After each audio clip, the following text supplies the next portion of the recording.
തിരികെ വാർത്തകളിലേക്കാണ്. പാലക്കാട് കഞ്ചിക്കോട്ടെ വാഹനാപകടത്തിൽ കോളേജ് അധ്യാപികയായ ആൻസി മരിച്ചത് മറ്റൊരു വാഹനം ഇടിച്ചല്ലെന്ന് സംശയം.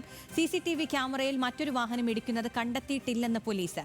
ആൻസി ഓടിച്ച ഇരുചക്ര വാഹനം തനിയെ അപകടത്തിൽപ്പെട്ടതാകാമെന്ന് നിഗമനം. വിവരങ്ങളുമായി അജിത് ബാബു ഉണ്ട്. അജിത്, ഈ അപകടം എപ്പോഴായിരുന്നു? ഇപ്പോൾ ഉണ്ടായിട്ടുള്ള സ്ഥിരീകരണം എന്താണ്? പോലീസിൽ നിന്ന് ലഭിക്കുന്ന വിവരങ്ങൾ എന്തൊക്കെയാണ്?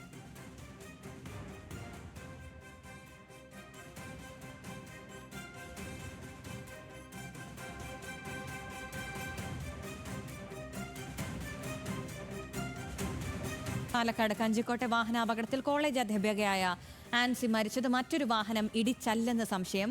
CCTV ക്യാമറയിൽ മറ്റൊരു വാഹനം ഇടിക്കുന്നത് കണ്ടെത്തിയിട്ടില്ലെന്ന് പോലീസ് വ്യക്തമാക്കുകയാണ്. ആൻസി ഓടിച്ച ഇരുചക്ര വാഹനം തനിയെ അപകടത്തിൽപ്പെട്ടതാകാമെന്ന് ആണ് നിഗമനം. ആ ഒരു റിപ്പോർട്ടാണ് ഇപ്പോൾ വരുന്നത്. ഇന്ന് രാവിലെയാണ് പുതുശ്ശേരി പഞ്ചായത്ത് ഓഫീസിന് മുന്നിൽ വെച്ച് ഉണ്ടായ വാഹനാപകടത്തിൽ ആൻസി എന്ന അധ്യാപിക മരിക്കുന്നത്. അവർ ജോലി ചെയ്യുന്നത് കോയമ്പത്തൂരിലെ കോളേജിലാണ്. ഓണാഘോഷവുമായി ബന്ധപ്പെട്ട് പോകുന്ന വഴിക്കാണ് ഈ അപകടം ഉണ്ടാകുന്നത്. ഈ അപകടത്തിൽ മറ്റൊരു വാഹനം ഇടിച്ചല്ല അപകടം നടന്നതെന്ന സൂചനയാണ് ഇപ്പോൾ ലഭിക്കുന്നത്. അജിത് ബാബു ഉണ്ട് വിവരങ്ങളുമായി. അജിത്ത്, പോലീസിൽ നിന്ന് ലഭിക്കുന്ന വിവരങ്ങൾ എന്തൊക്കെയാണ്?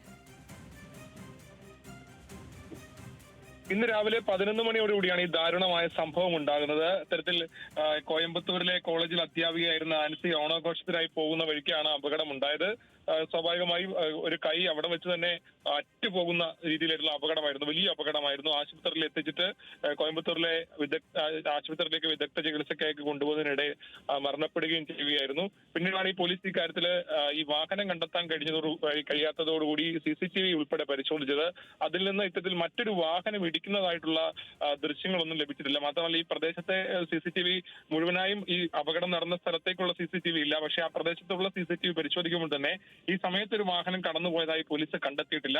അതുകൊണ്ട് തന്നെയാണ് ഇക്കാര്യത്തിൽ ഈ യുവതി ഓടിച്ച വാഹനം തനിയെ അപകടത്തിൽപ്പെട്ടതാകാം എന്നൊരു നിഗമനത്തിലെത്തിയിരിക്കുന്നത്. പൂർണ്ണമായ ഒരു സ്ഥിരീകരണത്തിലേക്ക് അക്കാര്യത്തിൽ എത്തിയിട്ടില്ല. ഏതാണെങ്കിലും ഈ ദാരുണമായ സംഭവത്തിൽ പോലീസിന്റെ അന്വേഷണം പുരോഗമിക്കുകയാണ്. CCTV കേന്ദ്രീകരിച്ചുള്ള പരിശോധനയിൽ പ്രാഥമികമായ നിഗമനം ഇങ്ങനെയാണ്. അജിത് ബാബുവാണ് വിവരങ്ങൾ നൽകിയത്.